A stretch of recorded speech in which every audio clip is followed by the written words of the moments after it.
BridgeviewAdventures. I'm Tony. And I'm Cindy Lynn, and it's hot out here. Like brutal. Smoldering hot. Brutal. 105 heat index, 2 days in a row.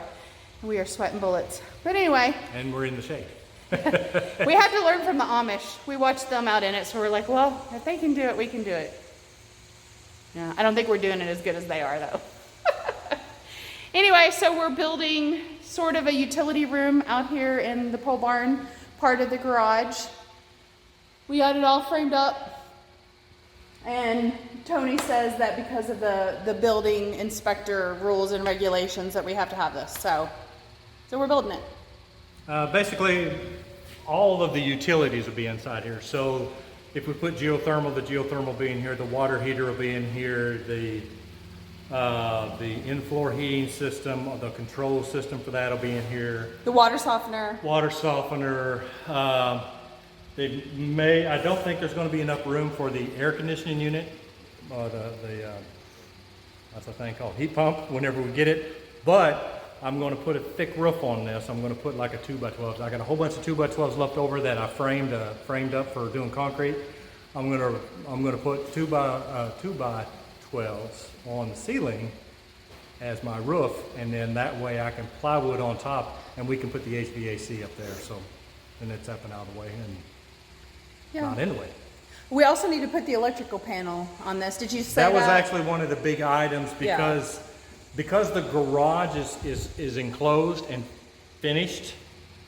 As soon as we drywall the big huge wall that separates the garage and the house, as soon as we put a drywall firewall up, which I do believe is 5/8 drywall for fire rating, as soon as we put that up, if I built this room, drywall this real quick, I can mount the electrical panel to this in this room, and he will allow the electric to be hooked up and made hot. As long as I run the power panel down to one outlet with a GFI breaker on it. Whatever, but I'll do it.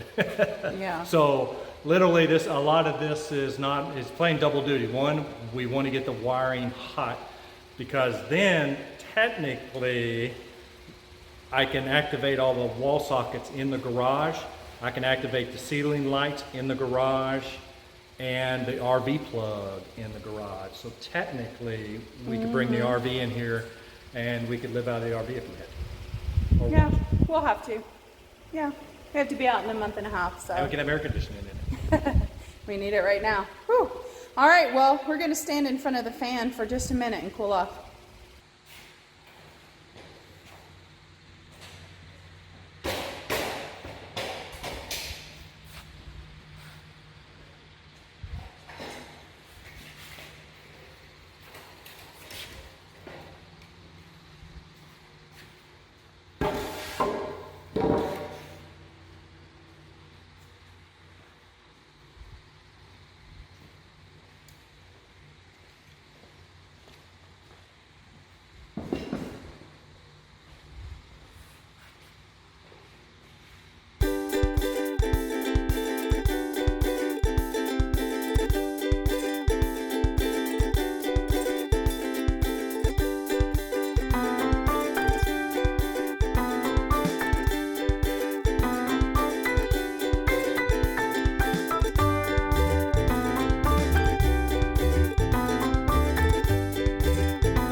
Now some people might ask, how do you keep all of those wires straight? Now, every contractor has their own little system.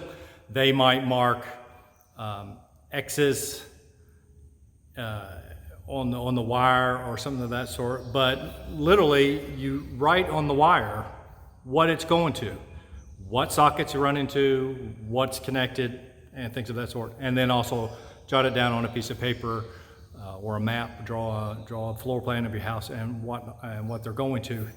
And so that's actually how you know what everything is because when the wires stick out, you'll see black writing on each one of them, and it tells me whether it's fans, lights, power feed to go to lights from the switch or something of that sort. So tip trick number 1.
Well, so what I got going on here is, first thing I did was down at the bottom, I cut the plate out, the bottom seal plate out where the doorway goes in, because you don't want a trip hazard that comes out of there.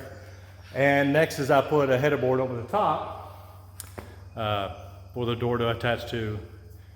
And I used a 2x12 because I had them, so they're not load bearing. It's not like it's a big issue, but I did it anyway. I could throw a 2x4 on top of it, and that would make it flush, but it's not a load bearing wall or whatnot. As you can tell, this wall moves. It's not rickety. It has to be moved. I'm going to have to pull this whole building that I've got built here out away from the house wall out here, this house wall. I've got to pull that, I got to pull this out when the drywall is drywall, because they're putting the 5H firewall drywall up. Once they have the drywall up, I'll slide this up against the drywall, then I'll screw through and attach it to the house on that side and the barn on this side, and then I'll shoot the anchors down into the concrete. But I want to make sure it was going to be in its place before I go putting my holes in my nice concrete, you know what I mean? And yep, that's what we're doing. That's what I'm doing on today, because the drywallers are coming here day after tomorrow. I'll be taking the cart home tonight, going to the big shop and buying me the drywall for them to hang, and they'll be supplying the labor to hang it and put some tape and mud on it. So, and that'll be the day after tomorrow. So, had to get this done tonight. Want to make sure everything's in line for them, because you don't want to hold up another contract. That's the worst thing you want to do. I finished my doorway over there that wasn't quite finished, that 2x6 there.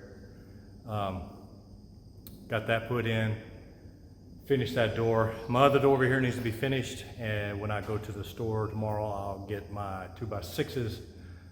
I ran out, so I'll get some 2x6s and I'll finish framing that. And then bright and early Thursday morning, drywallers will be here to start the drywall.